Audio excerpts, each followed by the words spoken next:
అదే RTV app వార్తల్ని క్షణాల్లో చదివే అవకాశం ఉంటుంది. ఒక న్యూస్ పేపర్, ఒక టెలివిజన్ ఛానల్ మీ చేతుల్లో ఎప్పుడూ ఉంటాయి. నమస్తే, welcome to RTV. Beautiful Priyanka Jawalkar mad స్క్వేర్లో క్యారెక్టర్ చేశారు. మనతో పాటు ఉన్నారు, మాట్లాడదాం. హలో అండి, కంగ్రాచులేషన్స్. థ్యాంక్ యూ అండి. ఆఫ్టర్ కొంచెం గ్యాప్ తీసుకుని మ్యాడ్ స్క్వేర్లో ఏంటి క్యారెక్టరైజేషన్ అంతా మిమ్మల్ని ఏం టచ్ చేసింది? కొంచెం చేసిన వాటికంటే డిఫరెంట్ రోల్ కాబట్టి చేశానండి. యా, అనుదీప్తో కాబట్టి చేశారు. అనుదీప్తో నాకు ఆయనతో సీన్ ఉందని ప్రాబబ్లీ 1 డే ముందు తెలిసింది, ముందు నుంచి తెలియలేదు. నరేష్నప్పుడు ఏం తెలియదు. యా, ఏం చెప్తారు మ్యాడ్ స్క్వేర్ ఎక్స్పీరియన్స్ మీకు? చాలా మంచి ఎక్స్పీరియన్స్ అండి. మాకు director was very friendly and వీళ్ళు బాయ్స్ ఆన్ స్క్రీన్ ఎలా ఉంటారో ఆఫ్ స్క్రీన్ కూడా అంతే జోవియల్గా ఫ్రెండ్లీగా ఉంటారు. సో అసలు కష్టంగా ఏమనిపించలేదు. It was very nice. Taxi వాళ్ళు అండ్ ఇంకా ఎస్ఆర్ కళ్యాణ మండపం తర్వాత మీరు టాలీవుడ్లో చాలా ఫుల్ బిజీ అవుతారు అనుకున్నాం. బట్ ఏంటి గ్యాప్ రావడానికి ఏమైనా రీజన్? ప్రాబబ్లీ కొంచెం సెలెక్టివ్గా ఉండడం వల్లేమో. మంచి యా సో స్టోరీస్ అయితే వింటుంటాను. బట్ టాక్సీ వాళ్ళ, తిమ్మరోసు, ఎస్ఆర్ కళ్యాణ మండపం వీటన్నిటి తర్వాత I always wanted to make sure ఒక మంచి మూవీనే ఉండాలి, కొంచెం హిట్ మూవీ ఉండాలి అన్నది. ఆ డెబ్యూ వల్ల ఏమో అలానే పడిపోయింది. హిట్ మూవీస్ ఉంటే బాగుంటుంది. అంటే ఏంటి, ఎటువంటి క్యారెక్టర్ చేయాలని మీరు ఎటువంటి స్క్రిప్ట్స్ కోసం వెయిట్ చేస్తారు? ఏదర్ మంచి డైరెక్టర్, మంచి story or good production values అలాంటివి చూస్తుంటాను. ఎప్పుడు ఒక 4-5 ఫ్యాక్టర్స్ ఉంటాయి, దాంట్లో ఏది ఒకటి బాగుందో ఐ విల్ డూ ఇట్. కానీ అంటే మన టాలీవుడ్లో తెలుగు హీరోయిన్స్కి ఎక్కువగా ఛాన్సెస్ ఇవ్వరు అనేది ఉంది ఒకటి, అది ఎంతవరకు నిజం అంటారు? అది ఆ థాట్లో నేను పడితే ఇంకా ఇది కూడా వచ్చేది కాదేమో.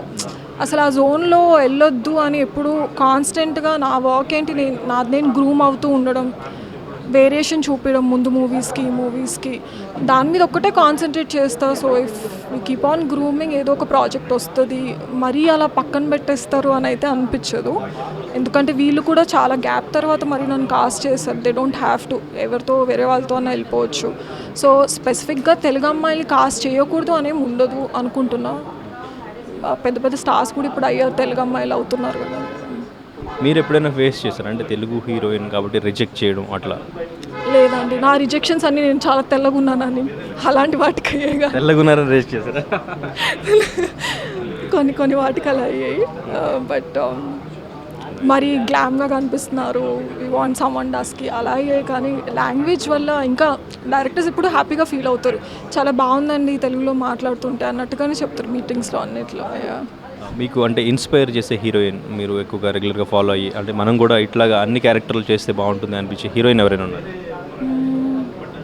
అంటే ఒకరిని చూసి అలా అనుకుంటే మనకి మన పర్సనల్ గ్రోత్ మీద ఊరికే ప్రెషర్ వస్తుంది. సో అలా నేనేం నేను చాలా లేజీ అండి, నాకు అంత ఇన్స్పిరేషన్ అదంతా ఉండదు. యా, టాక్సీ వాళ్ళకి ఇప్పటికీ చూసుకుంటే విజయ్ దేవరకొండని చూస్తుంటే ఏమనిపిస్తుంది? విజయ్ ఇది అంటే ఎలాగా ఆ గ్రోత్ చూస్తుంటే అప్పటికి విజయ్ నాకు ఆల్వేస్ ఫస్ట్ మూవీలో చేసిన debut hero. So he's always very special to me. And తన ప్రతి మూవీస్ నేను చూస్తున్నాను అండ్ ఐ రియలీ ఫీల్ ఆయనకు చాలా పొటెన్షియల్ ఉంది and his comeback will be very strong. ఇది నేను చాలా స్ట్రాంగ్గా నమ్ముతున్నాను. అండ్ అందరికీ హైస్ లోస్ అందరికీ ఉంటాయి. బట్ సితారాలో నెక్స్ట్ మూవీ ఆయనది ఉంది కదా, definitely he'll have a great comeback. Yeah, hero ఎవరు మీకు నచ్చిన హీరో, ఫేవరెట్ హీరో ఎవరితోనైనా చేయాలి అని? అందరూ మంచిగా ఎవరైతే క్రష్ లవన్నీ ఇంకా అల్లు అర్జున్ గారు క్రష్. యా, మరిన్ని వీడియోస్ కోసం ఛానల్ ని సబ్స్క్రైబ్ చేయండి. లేటెస్ట్ అప్డేట్స్ కోసం వాట్సాప్ ఛానల్ ని ఫాలో అవ్వండి. ఆ లింక్ డిస్క్రిప్షన్ లో ఉంది.